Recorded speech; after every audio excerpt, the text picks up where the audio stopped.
Fairy tales, not fairy tales. Oh, yeah, okay, fairy tales. Fairy. Yeah? Eric Ellis, that's one of his terms, and I believe he probably coined that term.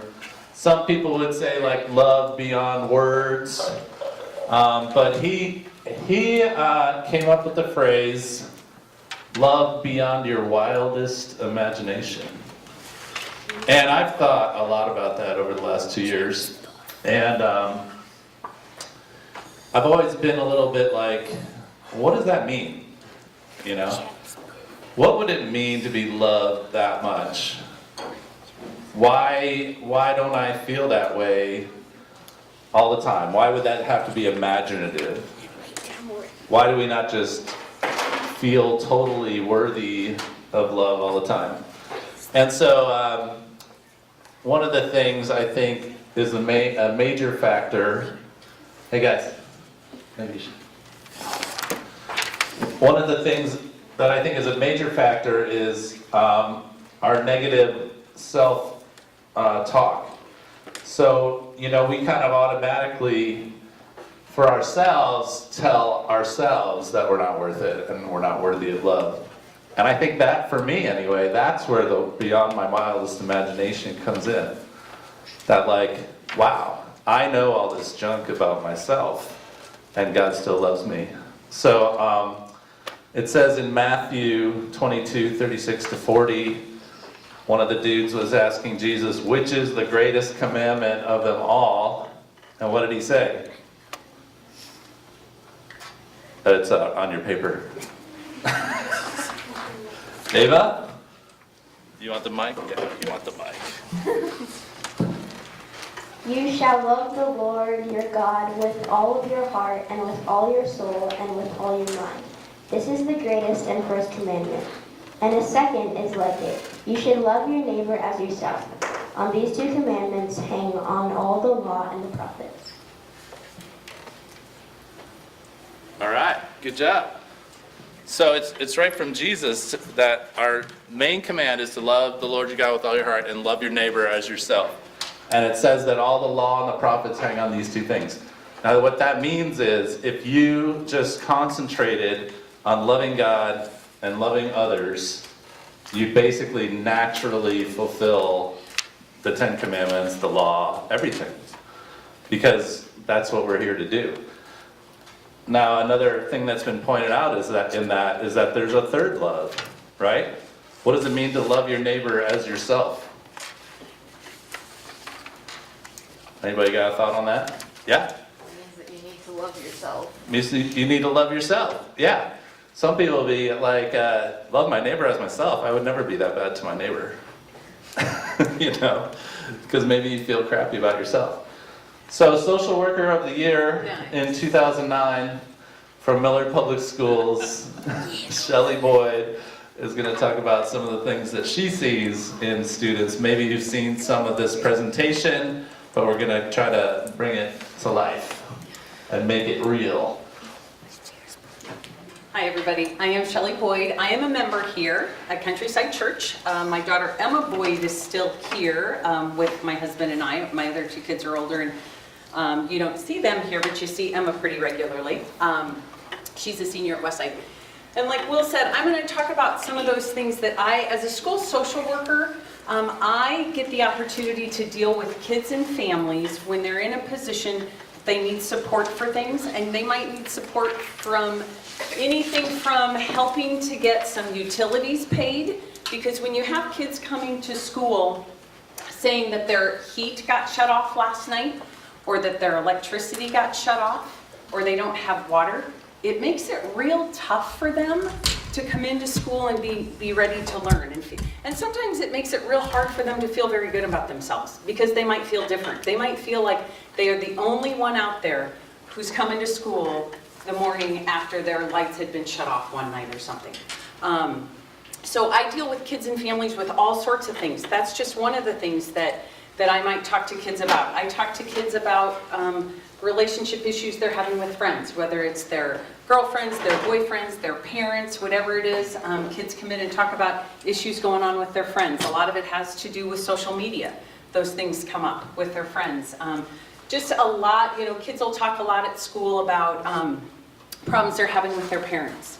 And one of the PowerPoint we're going to go through tonight, you guys, is about depression and suicide. And we talk about this topic with all of the kids at Millard Public Schools. Everybody in Millard Public Schools sees this presentation or something just like it because of how important this topic is. It's what I find when I talk with kids and work with them, you guys, it's so hard for them to feel good about who they are because they're constantly comparing themselves to who they're around. With their friends that they're around and the families and stuff. They just compare themselves a tremendous amount to those people around them. And have you guys ever heard that old saying of people comparing their insides with other people's outsides? Who's ever heard that?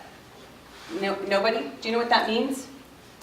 So that might mean I might not feel very good inside at all about myself, nothing. And I'm looking at people that I think look great.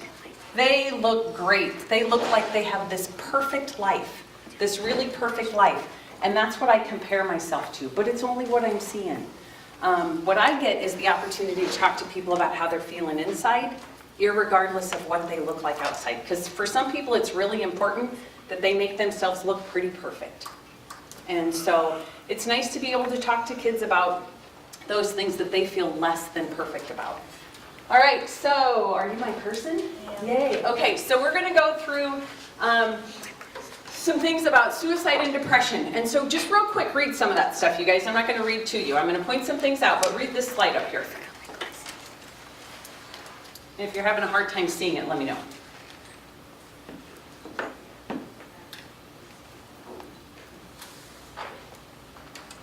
Thank you.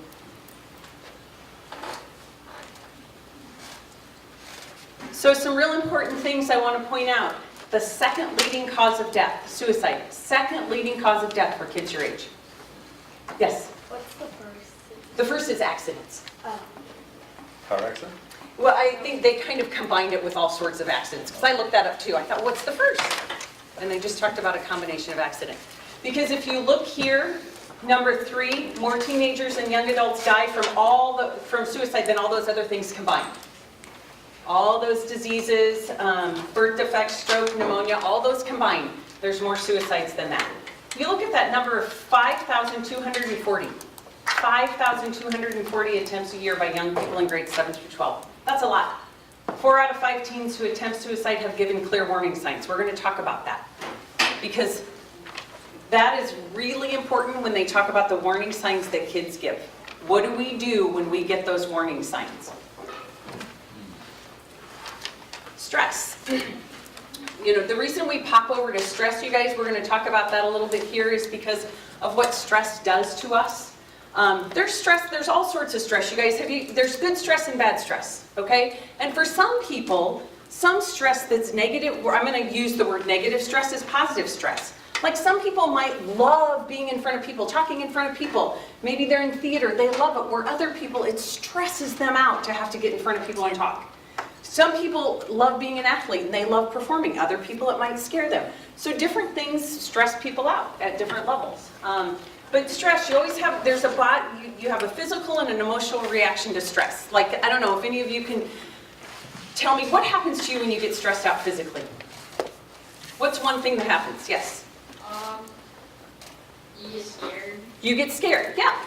And sometimes when people are scared, what happens to them is their heart beats really fast and they get really shaky or something like that. What happens for you? Breathing gets faster. Yes, your breathing gets faster and stuff like that. So your body does things physically when you're stressed out, and then emotionally, different people handle stress in different ways as well.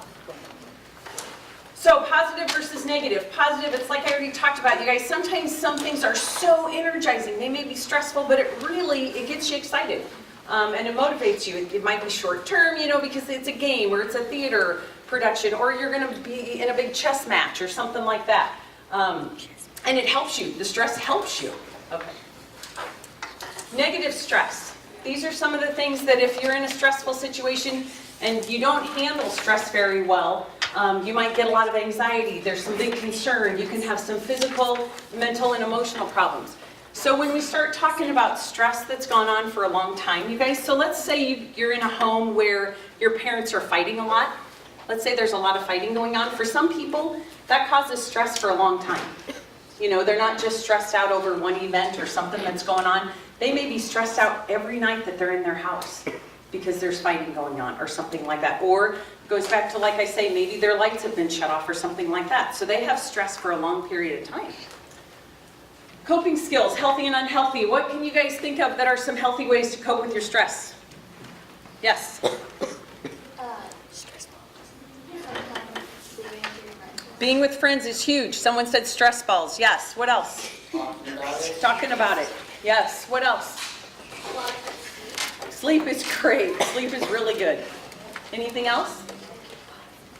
Kaylee, if you want to advance it. So, healthy and positive ways. Some of the people just named some of those. So some of the positive ways of, you know, if you have a lot of stress going on, is doing what people just said. And it's also, you know, taking care of yourself. I know sometimes you hear that phrase a lot, oh, be sure to take care of yourself. Well, what does that mean?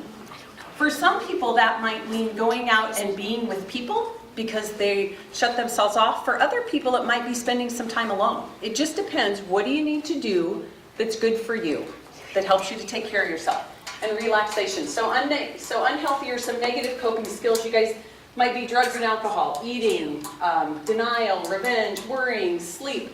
When you mentioned sleep before, sleep is one of those things. Some people sleep too much, some people don't sleep enough. So sometimes people use sleep as a way of not dealing with things and not coping with things. Or some people aren't able to sleep because they're so stressed out. So it depends on what it, you know, if it's good for you or not.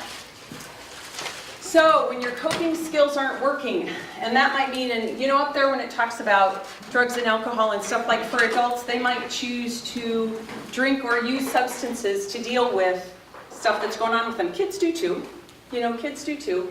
But at some point, if we're using coping skills that aren't working for us, you guys, we're going to be doing some unhealthy things for too long and that are real bad for us. And at certain ages, it's not good at all. Obviously, drinking, not good at all if you're not of age to drink. So any drinking is unhealthy drinking. But what happens, you guys, if your coping skills aren't working, if the talking to people like you guys talked about, if the relaxation and self-care isn't working, what happens is that sometimes people start thinking about, they get depressed, and they start thinking about killing themselves. Because unfortunately, they're not feeling loved beyond their wildest imagination at that point. If their coping skills aren't working, and they keep doing things that aren't working, they're not feeling that love that Will was talking about earlier. They're not feeling it. When you're depressed, when I talk to people who are depressed, and I talk to people who are depressed all the time, when you talk to them about how they're feeling, not one of them says, I feel loved. Not when they're in the middle of being depressed. They're not feeling it. They may know in their head they're loved by someone, but they don't feel it. They can't get there with it. They can't feel that. So we're going to talk about some of the signs of depression and suicide. All right, confidentiality. For me, I'll have people come into my office and they'll say, hey, can you keep a secret? And I always say, there are certain things I will not keep secret. I will not keep a secret if someone's going to come in and give me information that they're being harmed, that someone else is being harmed, or that they're going to harm themselves. So no, I don't keep that secret. I don't consider that secret material at all. For me, for you, or for anyone else. In the state of Nebraska, adults are considered mandatory reporters. So if someone were to come in and say, I want to tell you something, but you have to promise me to keep it secret, I let them know right away that there are certain things I will not keep secret. So if any one of you were to walk up to me and say, hey, I have to tell you, but you have to promise not to tell, what I would say to you is, I won't make you that promise. So depression, you guys, you know, maybe you hear offhandedly someone say, oh, I'm so depressed. So some of the things you might see with depression is where someone who used to get real excited about certain things, they're not so excited about it anymore. They're sleeping too much, they're not sleeping enough, their weight has changed, they're gaining a lot of weight, they're losing weight. Down at the bottom it says a feeling of prolonged sadness. So you guys, depression is about feeling this way for a length of time. It's not having a bad weekend. It's not feeling bad on Friday night or Saturday night. It's that you feel pretty sad or pretty bad for a few weeks. It's not going away. You're trying to do some things, it's not working, and it's not going away.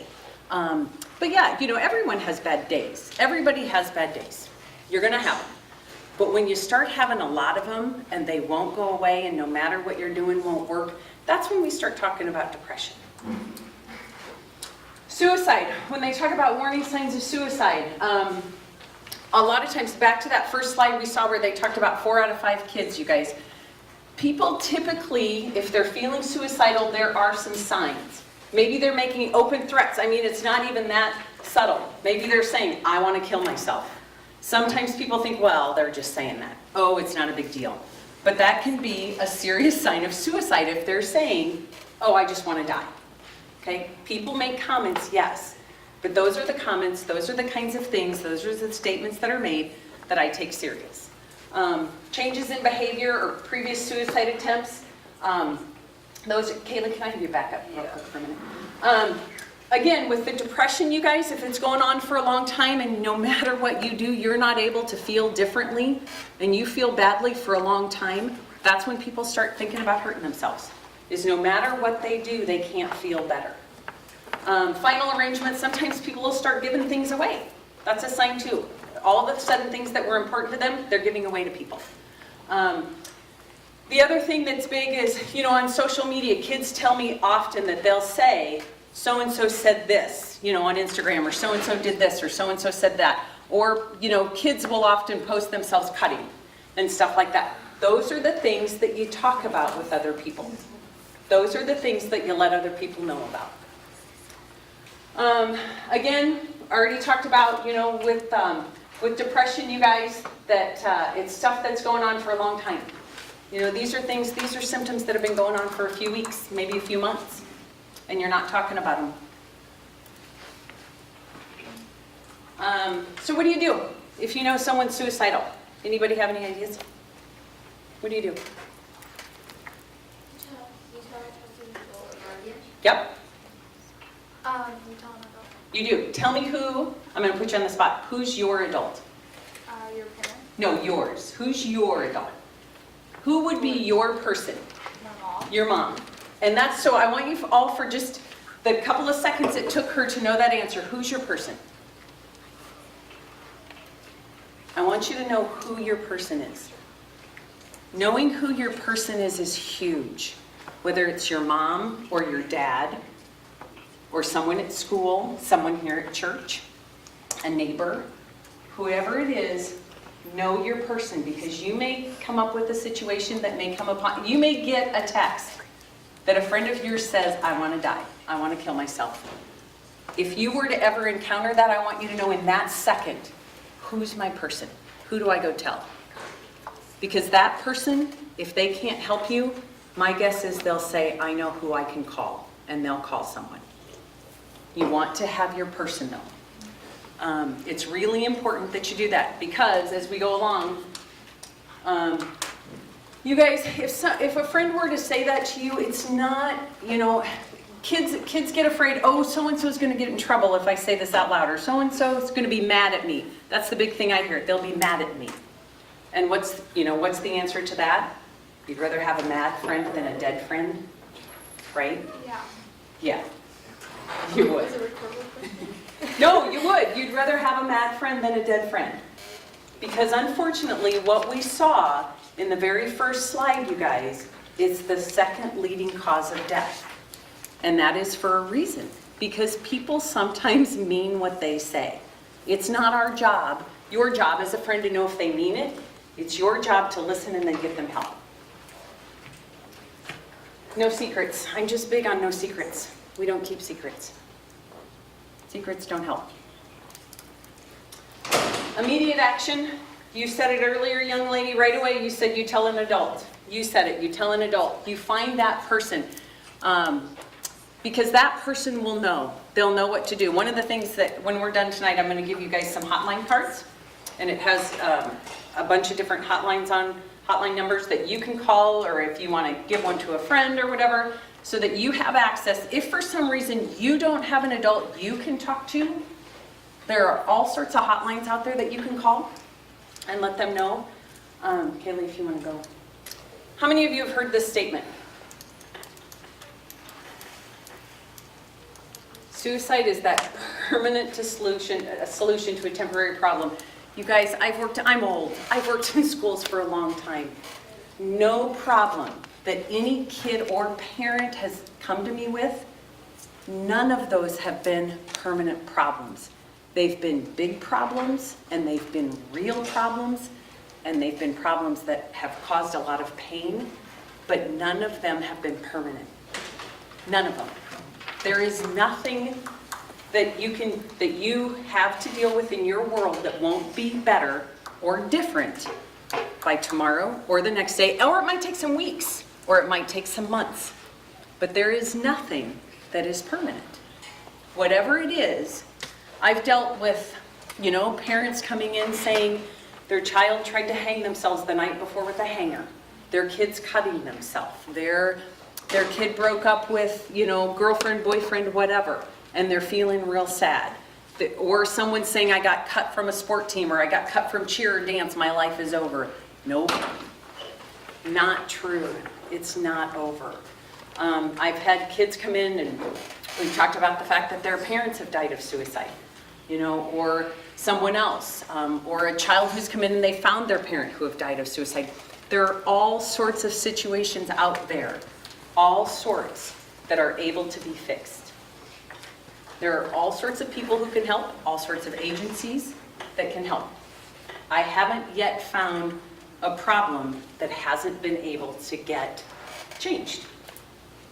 The word fixed, I say that, and it's true, but it's not overnight, and I know that. It's not going to necessarily be better by tomorrow or even the next day. But you know what? There is a solution, you guys. There is a solution. So we've already talked about this. Saying no to suicide. You guys, finding an adult is huge. It's just so very, very important to have that person. And suicide is not the solution. One of my most recent conversations with a mom whose 6th grade daughter had attempted suicide, and this was just last week. We talked about that, and this 6th grader that we were working with, she talked about her brother who had attempted suicide, so she just assumed that that was something that was available to her as well, because that was something that her brother had tried to do. So she just assumed that that was her solution as well. I'm happy it didn't, obviously, that didn't pan out. She didn't end up killing herself. But to her, that was her solution to whatever it was that was going on before she decided to do that. Okay, we're not going to do that. So, we're not going to do an assessment tonight, but what we do with kids at school, how many of you guys go to Millard? Okay, so we do this in your schools. Maybe you've seen it. Yep. So what the Millard kids have had to do when they're done watching this is we give them a little screener and we ask them questions. And we ask them things like, do you have any thoughts of harming yourself? Do you have concerns about a friend? Do you have a trusted adult? So we ask them and we look at every answer, and where we need to talk to kids, we talk to kids about it. We talk to kids about all of them. But, every now and then I'll run into someone who will say to me, no, I wouldn't tell an adult. And I talk to those kids and I say, why wouldn't you tell an adult? If a friend said to you that they wanted to kill themselves, and they said, because, I'm not going to be a narc. I'm not going to be a snitch. I'm not going to tell on a friend. Unfortunately, you guys, we live in a day and age where, kids die of suicide. But it happens. It happens. And I don't want kids to think that's their option. That that's their option to whatever it is that's going on that's really very temporary. Because if I ask you right now, what was the biggest thing you worried about in 6th grade? Can you tell me what that is? No? Because it's temporary. We don't remember. Some things are very real, you guys. I'm not saying they're not. They're very, very real, but they're only really real at that minute until we can figure out what we need to do to make it better. And again, you guys, I really do, I don't want to say I'm not surprised anymore, but there are very few conversations that I have with kids and adults that are new to me. They're uncomfortable sometimes, but they're not necessarily new. Whether it's talking about, one of the big things, when we talk about depression and stuff, you guys, one of the big things I deal with is kids trying to deal with, mental health issues that might be going on in their house, and that's real hard for them. How they deal with substance abuse problems or mental health problems that are going on in their house. And how this all ties back around to this affirmation, you guys, is that when we're in that place, it is sometimes really hard to feel loved. It is sometimes really hard when we feel bad to feel loved, or when we're watching people we love doing things. It's really hard to feel loved or of value, but you are. You are very loved. You are very, very loved, very much of value. Adult and adolescent suicide, you guys, it's out there, it's real. And I asked, my daughter, who is now a senior, got up in front of the congregation and talked about a time when she was in 8th grade and she tried to kill herself. And, I know these things. I know these things, you guys. I know this stuff. But that didn't stop that from happening in my own home. And here's what happened when you talk about telling an adult. I knew and found out because I had a parent call me and say, hey, my kid just told me. And then I had one of my daughter's friends call me. So 2 people called me within about 2 minutes of the call. And that's how I knew, and went up to her room and blah, the rest of the story. But that's how I knew. So what I know is 2 things. That kid that talked to her mom had her person. She had her person. The other person that was my daughter's friend was a friend who was willing to let her friend be mad at her, which of course I wasn't. I was able to call both of those people back, later and say thank you. Thank you for doing that. But that person had her mom. And my daughter's friend was willing to call me. Those are big deals, you guys. Those are big deals. That probably made a big difference in how that whole situation turned out. So yeah, it matters. It matters a lot. And the things that were going on in my daughter's life then, they're not going on in her life now. There are different things in her life now. So those were really pretty temporary too. But they didn't feel like it to her. They didn't feel like it to her. So this stuff is real. Anything that stuff that you're feeling, it's real. It's real. And there are people out there, you guys. There are people out there that want to talk to you about it, that know how to talk to you about it. They absolutely do, and that you can trust. Questions? Anyone want to ask any? Anybody have anything they want to discuss or bring up or argue with me about with the slide?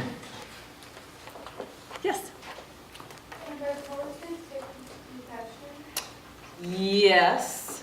Yes. I'm going to be really careful when I say that, but bipolar there can be depression within bipolar, yes, absolutely. And it's very treatable. It's very treatable, but yes, depression can be within the disease of bipolar, of the mental health, the mental illness of bipolar, yes. How does that work? How did what?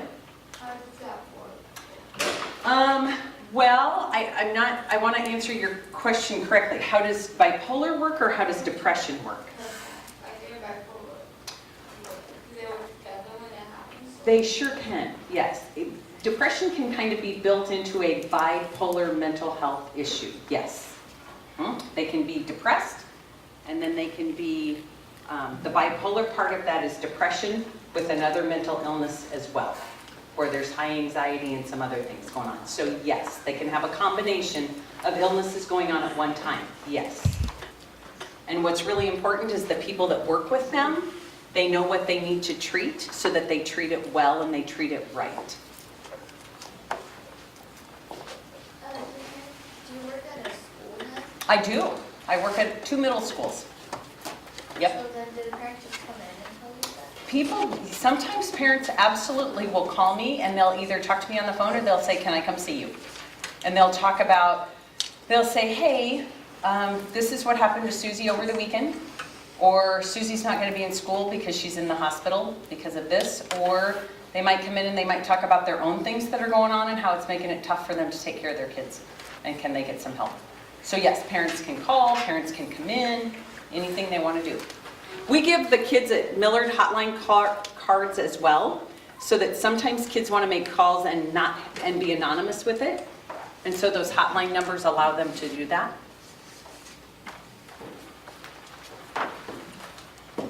Any other questions?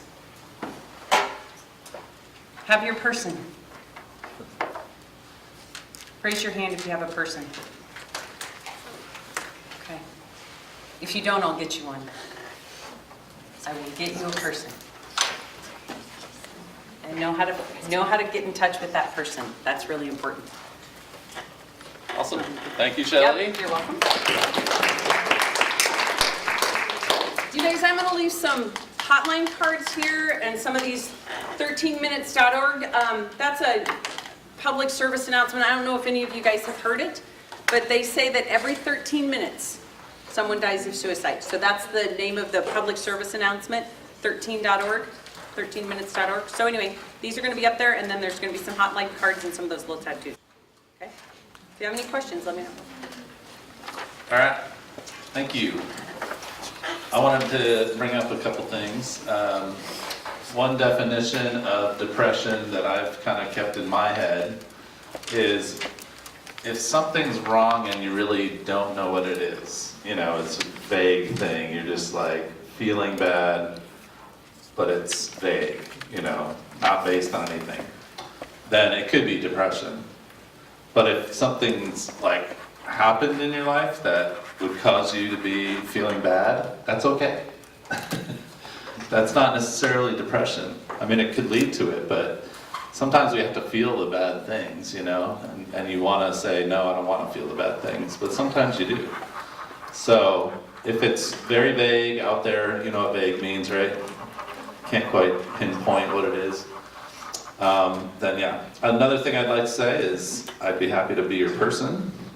I've talked to a lot of students with difficulties and terrible situations and even suicidal thoughts. And so, you know, we don't have to involve your parents at first. But if you have something going on and you need to talk, I'm always here.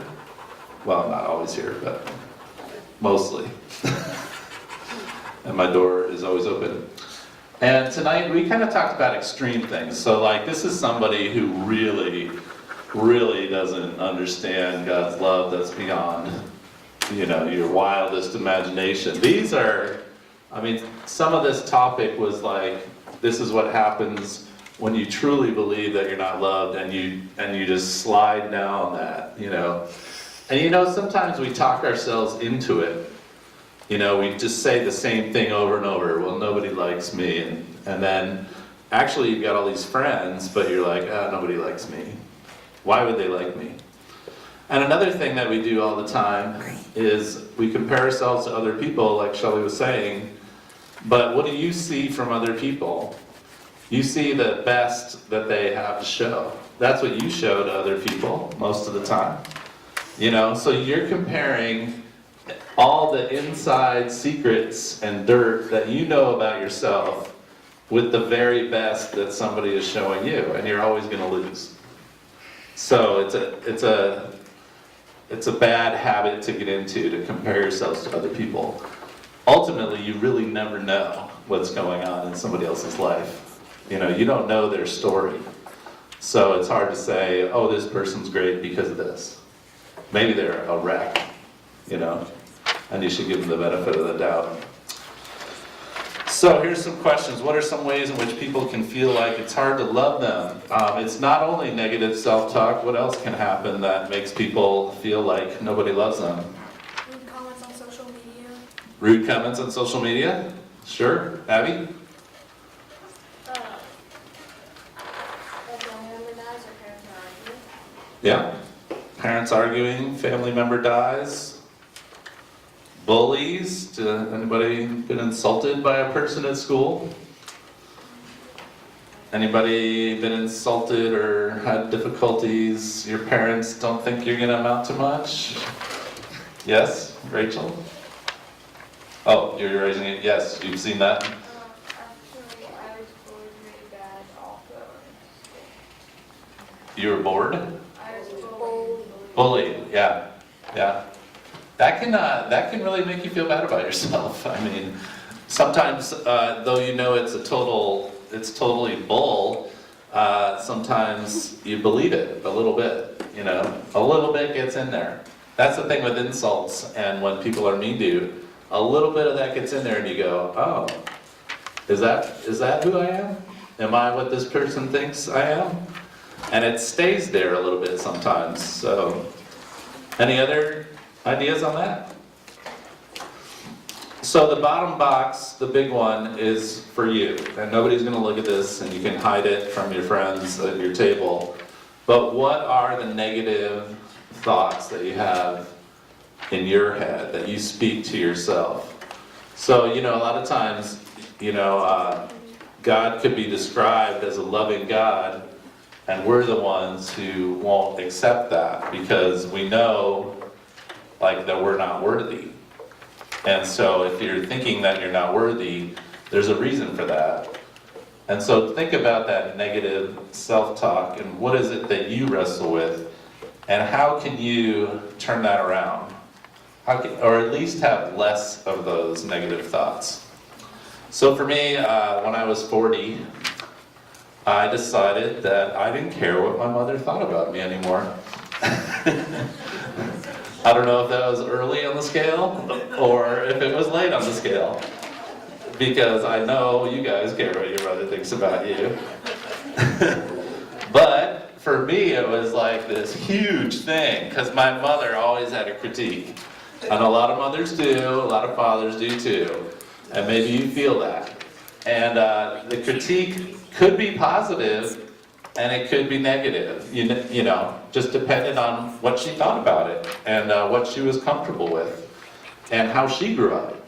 And so I just kind of realized that I had been carrying that around for a long time. You know, when you make decisions and you do things and you think, and then your mother asks about them and you're like, I don't know, I just did it. Or you have a good reason, and she's like, I don't know about that. So at age 40, I was like, I'm not gonna do that anymore. And it was so relieving. I mean, just to not even think about that. But just think about, like, who am I? Why am I making decisions, you know? And since I came to this church, there's such an encouragement to discover that part of yourself. An encouragement to be your whole self and to find out what you were made for and to be loved beyond, I mean, for Eric to say that every week, that you are loved beyond your wildest imagination, and for you to hear it all over the church, you start to believe it. Maybe you really are loved like that. Maybe it doesn't matter that you cheated on your homework assignment last night. Maybe you're really loved beyond your wildest imagination. So take a minute and fill out those boxes down there.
Gretchen says she doesn't fit in this.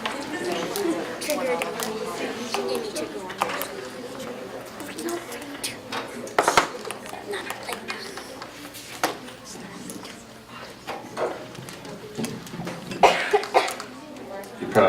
phones out, don't cheat on this, that would be weird. You're doing the bottom box there. It looks like you got it. Is that it? I see one line. Does anybody not have a Bible or the Phoenix Affirmations book? Me, but I don't. You need the Bible? Sophie, you need the Bible? Both. Luke? I have both, they're just not here with me. Oh, yeah, no. Yeah. Will you tell us like the week before we need to bring those? Will you bring them? Yeah. Or I'll text you before confirmation when you need them. I was gonna have you look up that verse in the Bible today, but I forgot. Shoot. So, what else was I gonna say? Oh, if any of you that kind of joined in late want any of the previous week's material, I have it here and in my office, so just let me know. So finish writing your thoughts on that, and any other thought you had tonight, make sure you write it down so you don't forget it. And have a person.